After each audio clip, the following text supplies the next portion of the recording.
Federal government reaffirms commitment to prioritizing health and ensures accountability of resources mobilized.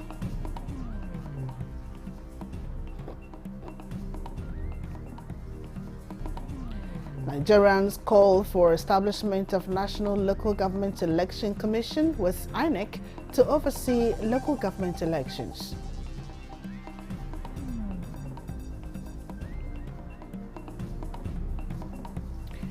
And the members of House Committee on Federal Colleges of Education canvass for legislations to bridge gap in teacher training programs.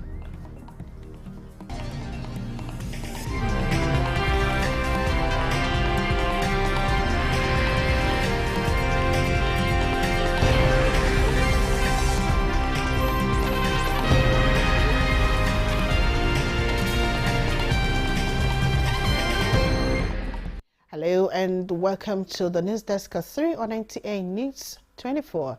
We are live in Abuja. Thanks for joining us. I am Mina Daniels. Leadership of Nigeria's health sector is fine-tuning the process of strengthening it and making it affordable for citizens, especially vulnerable population.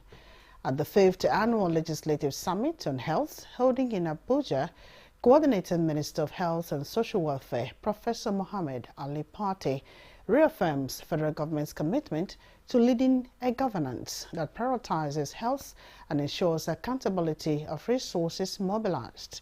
Oluseyi Adiagbo reports. Nigeria is edging towards meeting the Sustainable Development Goals targets on universal health coverage. This legislative summit on health is a networking platform where legislators from the 36 states of the Federation and the FCT, as well as parliamentary staff, is primarily for a peer review mechanism. We must work together to ensure that effective healthcare systems are accessible. While commendable strides have been made, daunting challenges persist. Issues of corruption, that's a governance issue. Because to use the limited resources we have, at least on health, we need to mitigate the tendencies to let the meager public resources get diverted to some other things. The Ministry of Health also brought participants up to speed on latest programs in the quest to build a resilient health system. We need more strengthening, especially at sub-national level, to ensure quality of care, and this is part of responsibility of the legislators. This summit is very timely. Countries that have been heavily relying on donor funding to operate the health system are currently struggling because the priorities have changed and the need to rethink health financing domestically. They've talked about mandatory, how to make health insurance mandatory, right? So I think that's one of the key things that we are going to be looking at, following up with them after this summit. The Legislative Summit on Health, 5th in the series, is themed Improving Legislative Stewardship and Accountability for Universal Health Coverage. In Abuja, Oluseyi Adiagbo, NTA News. Still talking health, medical practitioners and Good Morning Nigeria believe it is time to prioritize primary health care as a cornerstone of the health sector to ensure speedy windows of response and prevention to save lives. Lydia Samson reports on their suggestions towards bridging gaps in the health sector. Wheeling out the multifaceted challenges in the health sector, guests on Good Morning Nigeria are particularly worried by issues around infrastructure and facility deficit. They believe provision of up-to-date facilities, improvement in working conditions, and deployment of health technology can go a long way in unlocking and changing the narrative of medical practices in country. What we have seen in recent years is a migration of doctors, nurses, and indeed many healthcare providers out of this country to more lucrative developed countries in the West as well as the Gulf states. These are mainly of push factors that make them leave this country greener pastures. Health finance is very critical, that every Nigerian should get health commensurate to the naira they put in health. But the biggest problem we have so far in Nigeria is the fact that most people pay from out of pockets. And once you do out of pocket, the risk for you is that you can throw you into poverty. These, they insist, must be done to empower and position primary health care for maximal sustainable operations. Nobody can clap with one hand. You need one another to work. Therefore, the issue about conditions of service need to be addressed. Identification of these problems and harmonizing them will help us to move forward. The government has a robust plan to actually improve the healthcare sector in Nigeria. And they are looking at the diaspora, doctors, healthcare workers, nurses, pharmacists to be part of that plan. And when you have people who actually work overseas, they're now working in Nigeria. These are technocrats, people who know what it takes to deliver good healthcare service. Then you want to look at what the plan is and how you can actually, support them. The guests are optimistic that health insurance will help Nigerians mitigate out-of-pocket spending on healthcare to enhance access, thereby positioning Nigeria for universal health coverage. In Abuja, Lydia Sampson, NTA News.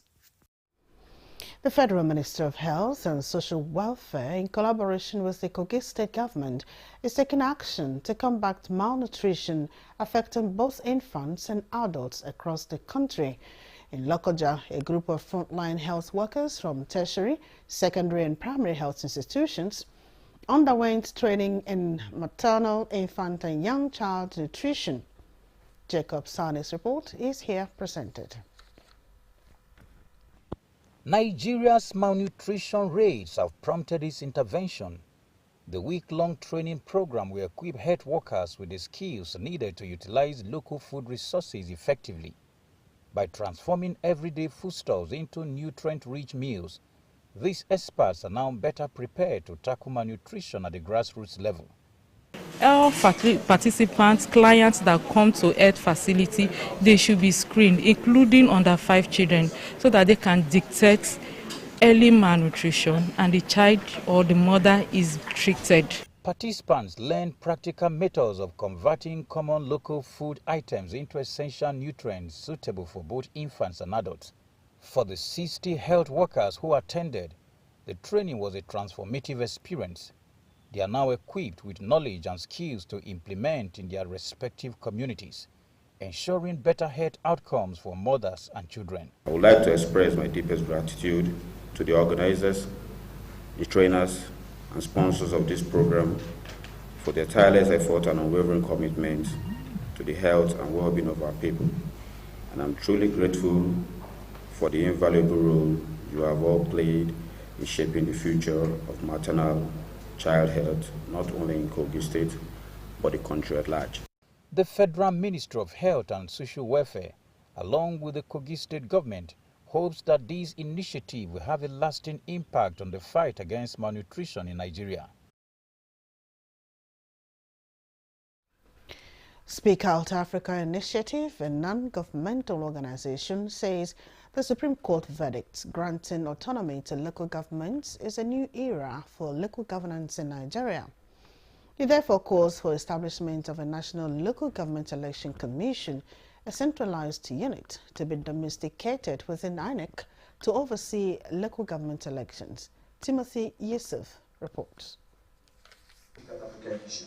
While appreciating the present administration for its genuine desire to ensure development at the third tier of government, Speak Out Africa Initiative is urging the local governments to utilize their autonomy responsibly, while calling on National Assembly and relevant agencies of government to consolidate action and grant political autonomy to the local governments. As we celebrate the recent Supreme Court judgments on financial autonomy, our work is far from over. Not until state electoral umpires are collapsed and political autonomy is granted, where national INEC takes over the duties to now conduct local government elections, then we can say that our local government is truly autonomous and will be able to function efficiently. The local government areas are veritable brewing grounds for national leadership and should be strengthened and encouraged to perform the role that the Constitution envisages for it. With the Supreme Court verdict resonating with the Log Niger project of Speak Out Africa initiative, promoting transparency, accountability and good governance at the 10th tier of government have gotten a necessary push. Speak Out Africa re-emphasized. Timothy Yusuf, NTA News. The House of Representatives says it is committed to enhancing the quality of teacher training programs in the country. It was at a public hearing on bills to amend the Federal Colleges of Education and National Teachers Institute Acts. Members of the House Committee on Federal Colleges of Education canvassed support for legislations that will bridge the gap in teacher training programs.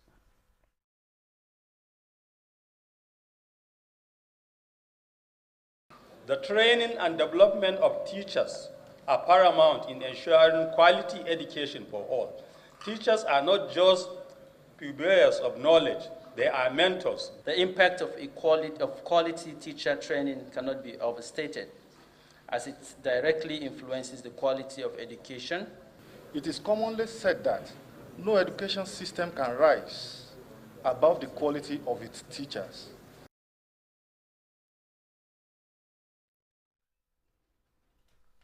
And stakeholders in education from 17 northern states and the Federal Capital Territory, Abuja, have brainstormed in Bauchi on issues bedeviling the country's basic education agenda.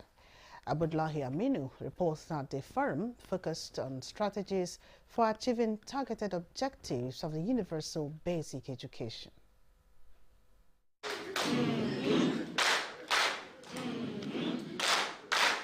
This is an appreciation on this effort put in place by the Universal Basic Education Commission towards safeguarding the country's education sector from the grassroots. The forum will, among other things, provide proper guidelines for the states to better their work with the communities, traditional institutions, and development partners. We need to now seriously begin to look at whatever that needs to be done within our society to see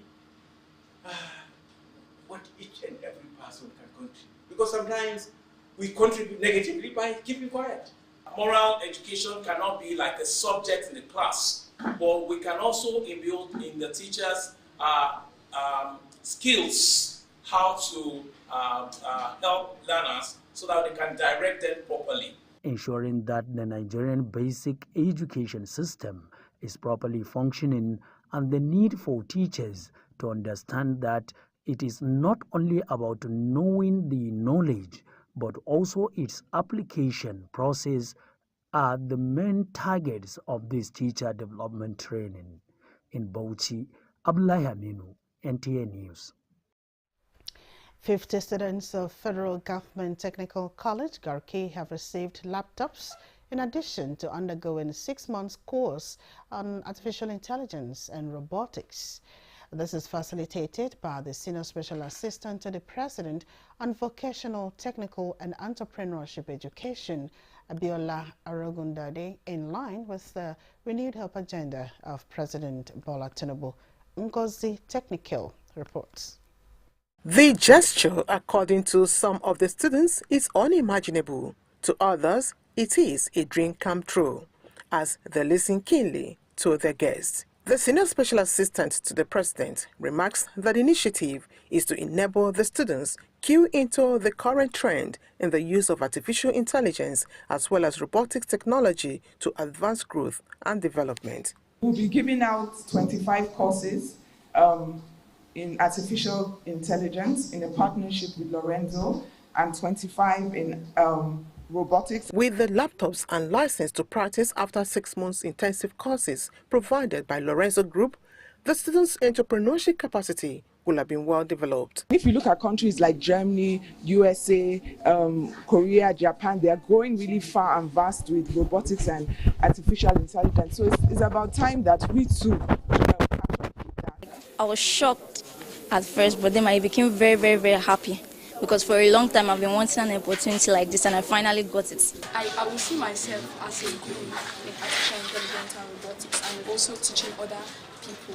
I feel so happy and glad about this opportunity. This is going to be very helpful to my education and also to help me financially. Yeah, I'm motivated to join the artificial intelligence field because I'm very assured that I'll learn a lot from it, and not just them just telling us with mouth but giving us these gadgets to be able to fulfill our dreams in this field. The school principal explains that the benefiting students were selected from the existing robotics club in the school.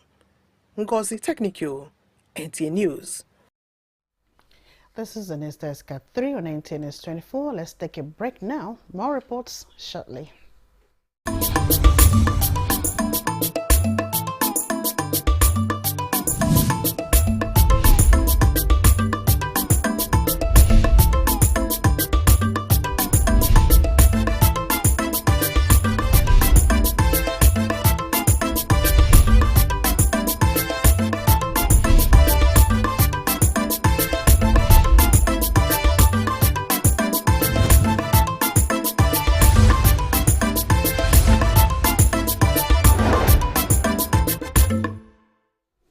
Glad to have you back. Rekindling the flames of enthusiasm within African youths who are poised to shape the continent and actively contribute to the realization of an Africa where ideas evolve into transformative community solutions, where inventions address long-standing challenges, and where creativity pioneers new frontiers in technology and art is the reason for this festival of innovation and creativity. In this report, Gufan Sarji Ugwai tells us how children are learning through play. Learning through play and having real-life experiences is the reason for this STEM festival, where hands-on experiences are being created for children of all ages to prepare them for a future where there are limitless possibilities. We have a quiz corner that they are taking quizzes, but on educational things. We have a place where they're learning to code, they're learning AI, machine learning. All these things are through play. So in the end, children learn best through play. They learn best through hands-on experiential, and that's really what the STEM Africa Fest is. It's not a teacher standing in front of the class. No, it's touching it, experiencing it. So I'm telling you about virtual reality. I'm going to show you. Everything has a twist of fun. The projection is that young children with a strong foundation in science, technology, engineering, arts, and mathematics will go on to play an integral role in our nation's global competitiveness and bring future economic prosperity. The beauty with laying the right foundation in a child is that it provides that child that platform to be able to rediscover themselves, understand the talents they have, hone their skills, and be able to play well at the global stage. They're the future of everything, right? And so this is really an event to empower them, to an eye-opener to know what is possible, to let them know that there's endless possibility, right? Just beyond education, also to prepare them for the future of work. I've learned how to code. When I'm in the ICT lab doing BT, I can use it to be able to compromise whatever I'm doing, or to help myself to be able to navigate through the app I'm using for my CBT. The festival exposes young children to digital skills, sparking a love for science, technology, engineering, arts, and mathematics in them, while getting them ready for the future of work. In Abuja, Bufan Shaji Ugwanyi, NTA News. And as part of efforts towards mitigating flooding in the Bayelsa State, the Nigerian Navy ship Soro, in collaboration with the Bayelsa State Erosion Control Agency, has commenced the desilting of canals in the state to reduce the effects of flooding. Denikume Ololo, who monitored the desilting exercise in Agudama and Akambe communities, brings us situation reports. Bayelsa State has about 500 primary and secondary water channels that requires regular desilting. And now, the rain is here again, and a state like Bayelsa, which is coastal in nature, is often prone to flooding. This is why the Nigerian Navy Ship Sorrow, in collaboration with the Bayelsa State Flood Erosion Control Agency, to make way for free flow of flood water to mitigate the adverse effect of predicted flood. There have been a series of warnings by various agencies. So it is because of this, and also in line with our non-kinetic line of operations and corporate social responsibility, the canal dividing Agudama, Epe, and Akempai. It is a major waterway, and as you can see behind, it is blocked, filled with litters and urban waste. And this is one of the major sources of urban flood, if not cleared. So that is why we are here. It's part of our proactive measures to make sure that we keep the waterways free. Young and old residents who watched as the canal is desilted appeals to relevant agencies to sustain the gesture regularly. What they are doing now will definitely go a long way to ameliorate the problem, the pre-existing problem in this community. However, the attitude of residents building houses on flood waterways as well as dumping refuse on the canals are some of the negative effects that worsen flooding within the Agudama and Akempai communities, hence the call by relevant agencies to sensitize the public. The intervention is expected to stem the destruction of lives and property occasioned by flooding from Agudama community in Yenegua local government area of Bayelsa State. Yanukume Ulolu, NTA News. The judicial officers recently sworn in by the Kogi State Governor Ahmed Usman Ododo have been officially introduced to the bar. Jonathan Omajali reports that the Chief Judge of the state, Justice Josiah Majebi, urged the new judges to prioritize equity and fairness in their duties. A major milestone was reached for the 10 newly appointed judicial officers who were recently sworn in by the governor of Kogi State. At the High Court complex, surrounded by colleagues and family, they embarked on a new phase of their careers with their introduction to the bar by Justice Josiah Majebi, the Chief Judge of Kogi State. The Chief Judge emphasized that justice is one of God's attributes and urged the new officers to uphold the sanctity of their office above all else. I urge you to uphold justice, equity, fairness, and the rule of law in discharge of the responsibilities as judges. Moving from human to superhuman, because they have been appointed, sworn in, inaugurated to perform the role of God Almighty on earth, which is to do justice. The judges described their new elevation as a dream come true and vowed to build on the foundation laid by their predecessors. And I pray the Lord that He speaks through me and to do justice without fear or favor. For starting from the beginning, from the scratch as Magistrate 1 to this level, I think one has the cause to give glory to God. The newly appointed judicial officers include 1 judge of the Customary Court of Appeal, 4 judges of the High Court of Appeal, and 5 judges of the Sharia Court of Appeal. In Lokoja, Jonathan Omajali, NTA News. And that concludes the News Desk at 3 on NTA News 24. Thank you for watching. I am Mina Daniels.